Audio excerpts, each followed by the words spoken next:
ನನ್ಗೆ 63 ವರ್ಷ. ಸ್ತನದಲ್ಲಿ ಒಂದು ಹೊಟ್ಟೆ ಕಾಣಿಸ್ಕೊಂತು.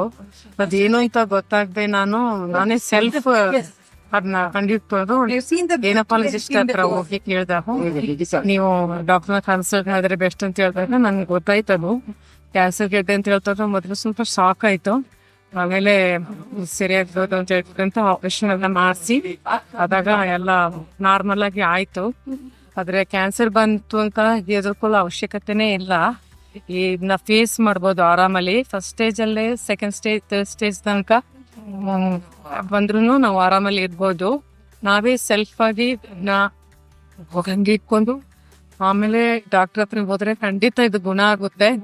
ಇದ್ರಲ್ಲಿ ಏನ್ ಬೇಜಾರ್ ಕೊಡೋ ಹಾಗೆ ಇಲ್ಲ. ದಯವಿಟ್ಟು ಎಲ್ಲ ನೀವು ಸೆಲ್ಫ್ ಇದನ್ನ ನಿಮ್ನ ನೀವೇ ಪರೀಕ್ಷೆ ಮಾಡಿಸ್ಕೊಂಡು ಎಲ್ಲರ ಹತ್ರನೂ ಇದನ್ನ ತೋರಿಸ್ಕೊಂಡು ಡಾಕ್ಟರ್ ಹತ್ರ ಫಸ್ಟ್ ನಮ್ಗೆ ಡೌಟ್ ಬಂದಾಗ ಹೋಗ್ಲೇಬೇಕು. ಹಾಗೆ ಇದ್ರೆ ಇದು ಬೇಗ ಸ್ಪ್ರೆಡ್ ಆಗ್ಬಿಡೋದ್ರಿಂದ ನಾವ್ ಎಚ್ಚೆತ್ಕೊಳ್ಳೋದು ಒಳ್ಳೇದು ಅಂತ ಹೇಳ್ತೀನಿ.